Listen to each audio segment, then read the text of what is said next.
دوستو آپ history of Kashmir دیکھ رہے ہیں جس کی یہ 35ویں قسط ہے۔ ہمارے چینل کو سبسکرائب کریں اور بیل آئیکن پر لازمی کلک کریں۔ دوستو کشمیر کے تنازع پر دوسری پاک بھارت جنگ جولائی 1965 میں آپریشن جبرالٹر سے شروع ہوئی۔ پاکستان نے 1000 سے 1200 کے نیم فوجی دستے انڈین کشمیر میں بھیجے۔ اس آپریشن کی پلاننگ بہت اچھی نہیں کی گئی تھی اور مقامی آبادی سے رابطہ بھی نہیں کیا گیا تھا۔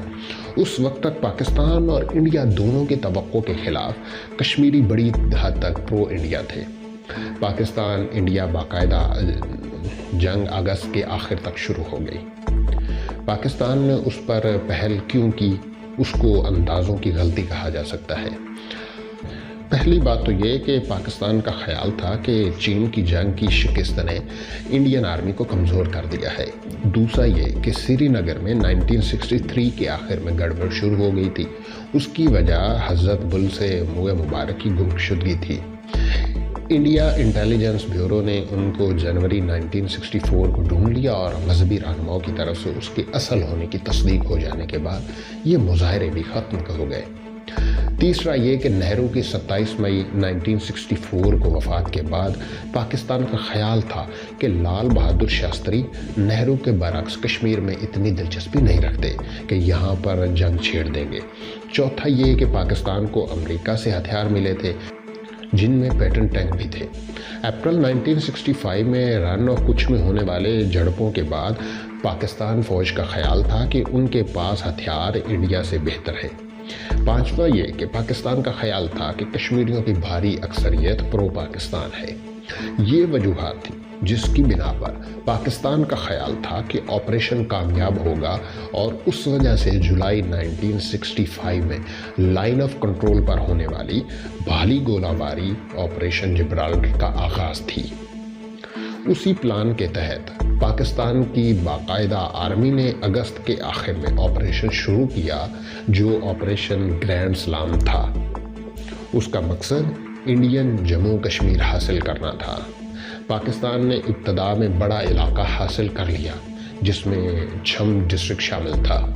پاکستان کے پلان کے برعکس پاکستانی فوج کو مقامی آبادی کی طرف سے کوئی سپورٹ نہیں ملی جس کی وجہ سے پیش قدمی رک گئی۔ مقامی آبادی نے پاکستان سے آنے والے لوگ گرفتار کرنے میں مدد کی۔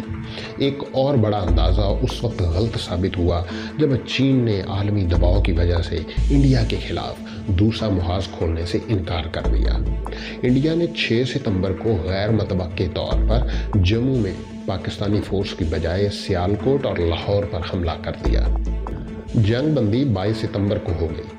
جنوری 1966 میں تاشقند کے مقام پر امن معاہدہ ہوا جسے تقدیر کی ستم ظریفی کہا جا سکتا ہے۔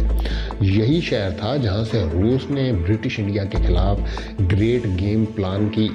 اس معاہدے کے تحت افواج جنگ سے پہلے کی حالت میں چلی گئی۔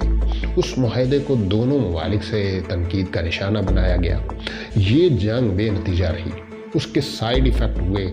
نومبر 1965 کو آخری بار اقوام متحدہ کی سلامتی کونسل میں انڈیا پاکستان کوسچن پر بات ہوئی۔ اس جنگ کی ابتدا میں ایک کردار رن آف کچھ تنازع کا تھا۔ اقوام متحدہ نے اس پر دونوں ممالک کا تصفیہ کروانے کی حامی بھری۔ اس پر مقدمہ 1968 میں مکمل ہوا۔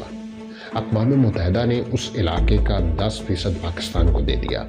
پاکستان اس فیصلے سے ناخوش تھا کیونکہ اس کے خیال میں یہ زیادہ ہونا چاہیے تھا۔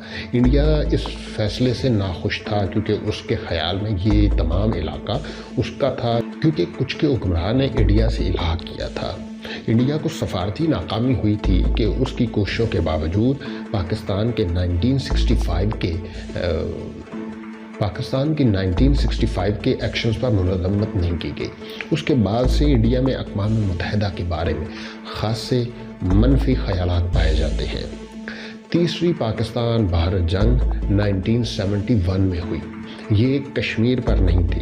اس کے نتائج سے ایک شملہ میں ہونے والا امن معاہدہ تھا جس میں کشمیر کے مسئلے کو دو طرفہ مذاکرات سے حل کرنے پر اتفاق کیا گیا تھا۔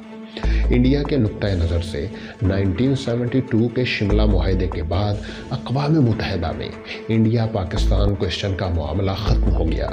पाकिस्तान का मौक़िफ़ ये है कि चूँकि मुआहदे में लिखा गया है कि पाकिस्तान भारत ताल्लुकात अक़वाम मुत्तहिदा के चार्टर और असूलों के मुताबिक होंगे, उसमें नतीजा ये निकलता है कि अक़वाम मुत्तहिदा का इंडिया पाकिस्तान क्वेश्चन अभी तय नहीं हुआ।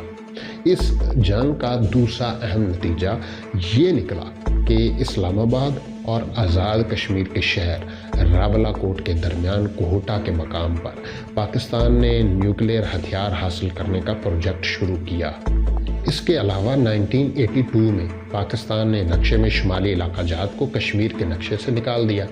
नामुकम्मल नक्शे की वजह से 1983 में सियाचिन का तनाज़ा शुरू हो गया। दुनिया की तारीख में शायद ही कोई और तनाज़ा इस कदर बेकार तरीन हो, लेकिन ये दोनों ममालिक को बहुत महंगी पड़ी। 1983 में इंडिया ने यहाँ पहली बार फ़ौजी दाखिल कर दिए। पाकिस्तान को अगस्त में उसका मालूम हुआ। जनवरी 1986 से पाकिस्तान और इंडिया इस इलाके में फ़ौजें निकालने की कोशिश करते रहे हैं। रोज़ाना का खर्च करोड़ों रुपए है, इंसानी जानों का ज़या आम है।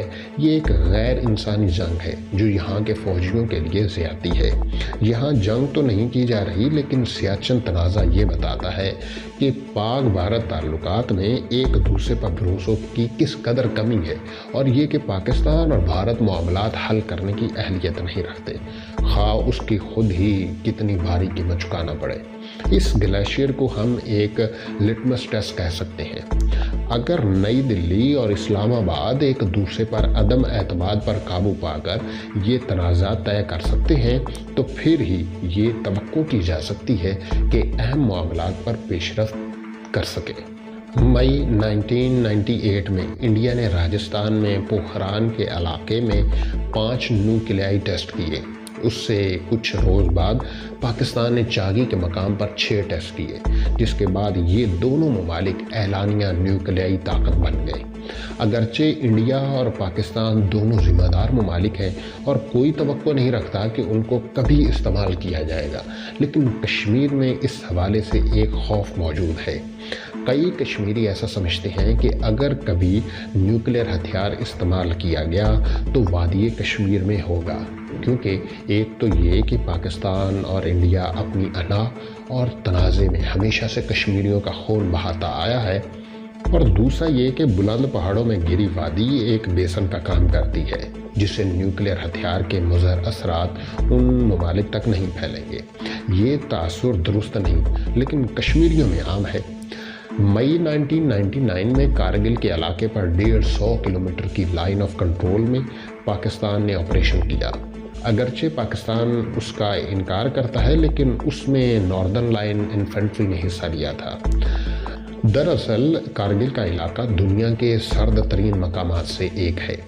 दौरस को दुनिया का दूसरा सबसे सर्द शहर कहा जाता है। इंडिया और पाकिस्तान सर्दी में अपनी जगह छोड़ देते हैं। मार्च 1999 में इससे फ़ायदा उठाकर कारगिल, द्रास और बटालिक सेक्टर्स पर लाइन ऑफ कंट्रोल के दूसरी तरफ मुख्तलिफ मकामात पर 8 से 12 किलोमीटर के इलाके पर अहम पोजीशन ले ली। उसका मकसद श्रीनगर लहिया रोड हासिल करना था। ये सियाचिन और इंडिया चीन बॉर्डर में अस्करी सप्लाई के लिए बहुत अहम सड़क थी। इंडिया ने उसका सख्त जवाब दिया, जिसमें फ़िज़ाइया भी इस्तेमाल की गई। 1000 लोगों के जानी नुकसान की वजह से हम उसे बाकायदा जंग कह सकते हैं। पाकिस्तान मुश्किल पोजीशन में था। अगर बाकायदा फोर्स या फ़िज़ाइया इस्तेमाल की जाती तो उसका मतलब ये तस्लीम कर लेना होता कि काबिज़ अफवाज उसके फ़ौजी हैं। कारगिल की मकामी आबादी से भी मदद नहीं मिली। आलमी दबाव पाकिस्तान पर आया और पाकिस्तान को पीछे हटना पड़ा। यही वो वक्त था जब इंडिया और पाकिस्तान बामायनी मुज़ाकरात कर रहे थे, जिसमें बैक चैनल के ज़रिए कश्मीर के आखिरी मराहल की बात भी की जा रही थी। ये मिश्रा और नियाज़ डायनक का चैनल था। उसके बाद ये ख़त्म हो गए। दूसरा असर ये हुआ कि अब इंडिया और पाकिस्तान के अफवाज इस इलाके में तमाम साल और हर किस्म के मौसम में रहती हैं। तीसरा ये कि उससे ये बिल्कुल वाज़ेह हो गया कि कश्मीर का मिलिट्री हल मौजूद नहीं।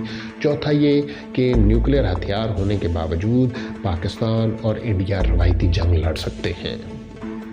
दोस्तों, ये थी हिस्ट्री ऑफ कश्मीर की 34वीं किस्त।